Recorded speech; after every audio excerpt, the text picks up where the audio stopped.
And we have coming up a TED-style talk entitled From Crisis to Hope, Africa's Promising Climate Narrative. And joining us is Nassima Sadar-Gravier, who is the founder and CEO of Afro Climate and also an Obama Fellow. And Nassima, I believe you're joining us from Mauritius. Is that correct? Exactly. Thank you, Sanjeev. Thank you. Hello, everyone. Good morning, good afternoon, good evening. Let me just share my screen. First of all, I would like to really thank the team of the In Diaspora Network for giving me the opportunity to be part of this important conversation and of this important climate summit. It's an honor for me to also represent the voice of Africa to share a perspective from the continent. So, as introduced by Sanjeev, I'm Nassima Sadar-Gravier. I am from Réunion Island. For those of you who don't know where is Réunion Island, it's a small island located in the Indian Ocean, just between Mauritius and Madagascar. As you can see, it's a beautiful island. The island was created by a volcano, and we are lucky to still have the volcano active. Once a year, we have an eruption, which is not dangerous. We can even go and visit it. And for the story, my grandfather is the first generation of Indian who have moved from Gujarat to Réunion Island. 15, that's a number that for me represents the first part of my professional life. I'm an investment professional. I worked in private equity and I worked for family offices. In Paris, in Southeast Asia, Vietnam, Singapore, Australia, before I moved in Mauritius 10 years ago. And for 5 years, I was a private equity partner in a small PE firm investing in East Africa. 2019, that's when I became a mom for the first time. And soon after that I became a mom, I also had my climate awakening. I realized during my maternity that by 2050, and everyone's talk about 2050, my son will be only 31 years old, and that it will be quite a rough time for this generation to be that young at that time and simply to be there. And just after my son turned 1 year old, we all knew and we got hit by the pandemic, COVID-19, and it really shook the world entirely. It was something new, but I'm sure that all of you are also very familiar with this picture of what was coming even bigger than the climate crisis, than the pandemic, sorry, with the climate crisis. So I decided to be part of my solution, and I left my corporate life and I decided to launch 2 ventures. As an investor, I set it up with 3 co-founders, a business angel network to support the startup. And we have been investing actively on the African continent. It's not only about investing our money, it's also about sharing our expertise and also our network. Today, we have a community of 40 active members. And I transitioned my professional life more because I really wanted to be part of the climate solution. And I joined a co-founder in Singapore, and we created a consulting firm to really help the corporate companies to reduce their carbon footprint simply by helping them to use innovation. So we scoped for the best climate startup in the US, in Europe, and in Southeast Asia. And we would help those companies to reduce their food waste or to work on their energy efficiency. And after 3 years, I really felt, gratitude, the feeling of really what it means to impact positively the people, but also the environment, and particularly in the region where I am from. In 2022, I had my second son. And funny for the story, every time that I have a baby, I take another direction or I go even deeper. But now I'm good with 2. So in 2023, when my son was 1 year old, my work, those two functions got recognized and I became an Obama leader. I followed a leadership program of 6 months with the Obama Foundation. And during this leadership program, I took time to reach out to the other Obama leaders because I really wanted to understand why they were motivated by the work that they were doing. And this is where my life transitioned again, because I reached out to some of them to understand some entrepreneurs who had developed solution, people that work for companies putting solar panel, but in parallel, they would develop rural solution in a small container with PV solar and with water treatment, a solution that would simply cost 30,000 US dollar, and that would give access to 40,000 people water access daily. And I asked to Chad what pushed him to develop that solution. And then he started to share with me data about the cholera epidemic in his country. During that same 6 months, there was also, I started to deep dive into the climate injustice in Africa, and I discovered that Africa is 1.2 billion people, but this population is only contributing to 4% of the global greenhouse gases emission. During that same period, going back to this figure, sorry, this population in 2050 will represent a quarter of the world population. And these Africans, they're like us. They also want to consume, to have a phone, to use technology.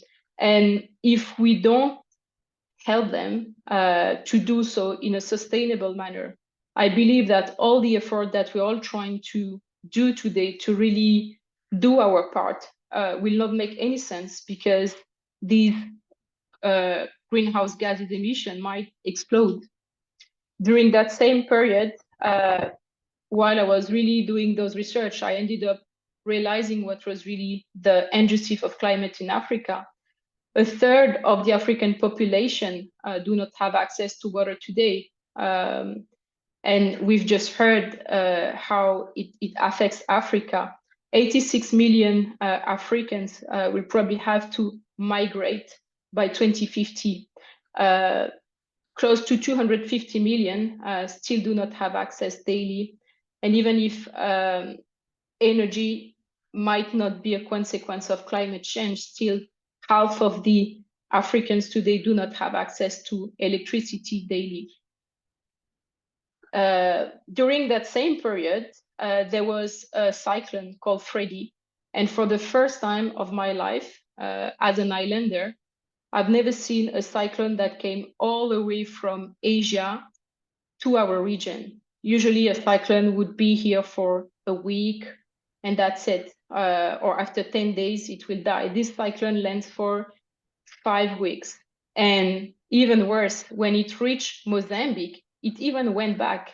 I've never seen that before. And the strength of that cyclone was about 250, 300 kilometers. So it was very strong. And for me, this was a sign that climate change was even real.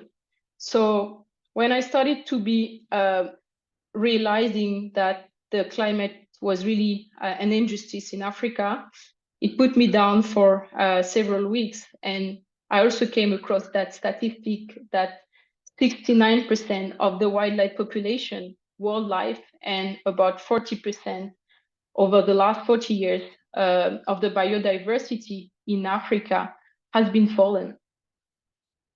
And if we realize these figures, if we continue at that rate, in fact, we might all ended up struggling even more, not because of the climate crisis, but because of the loss of the biodiversity. But again, there is hope. And this is, for example, the solution of Chad, the other Obama leaders, giving access to 40,000 people, access to water and to electricity. Here, you also see two other solutions in Nigeria. On one hand, it's an entrepreneur who have developed clean cook stove to really help people stop cutting trees or to use charcoal, which is not good for their health. This startup was smart enough to even sell carbon credit. And he used those carbon credit not to have dividends within his company, but really to offer for free clean cook stuff to the low income communities. On the other hand, you have another startup still in Nigeria where they would encourage vulnerable population to collect waste, and in exchange of waste, they will offer them health cover, particularly for women who are about to give birth, or for families to go and to buy malaria pills at the pharmacy. Here you have two other examples of startup in Kenya. One who has developed a solution for fishermen, because those fishermen, if they were not able to store their fishes, they would just throw them away. So they have developed their own freezer with solar panel. And on the other side, it's another startup that is working with fishermen to really help them to fish sustainably and opening market for them. Those two startups, for example, the one on the left, over a year, they were able to increase the income of the fishermen by 50%. The other one on the right, over a year, they were able to increase the income of the fishermen by 188%. But these startups, they are not unicorns. They are never going to be a billion-dollar company, because their first mission is really to impact positively people. They are what we call Debras. And Debra, you need to breed them. You need to help them.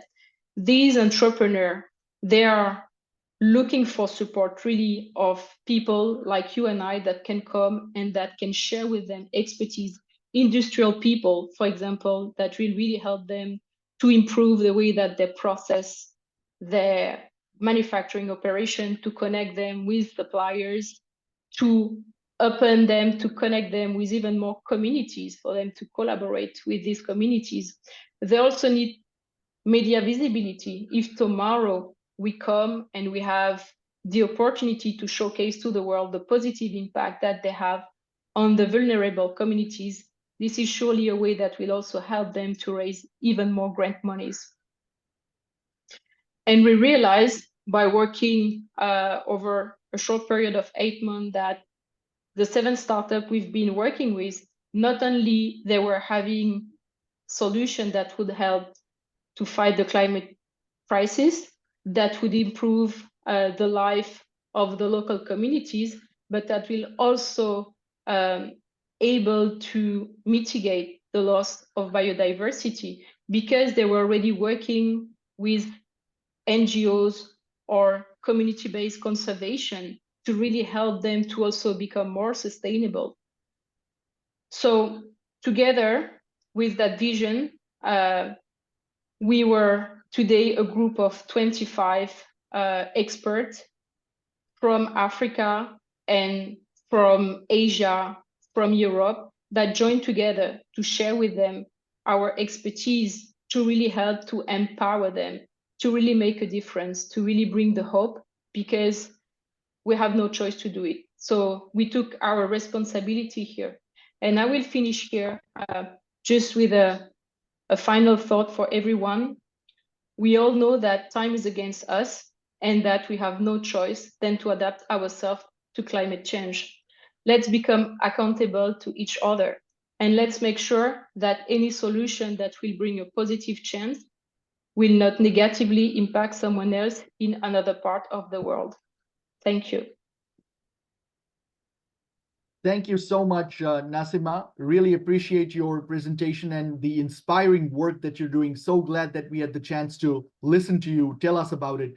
And thank you for joining us in the midst of an important event that I know you're at over there in Mauritius. So appreciate your time.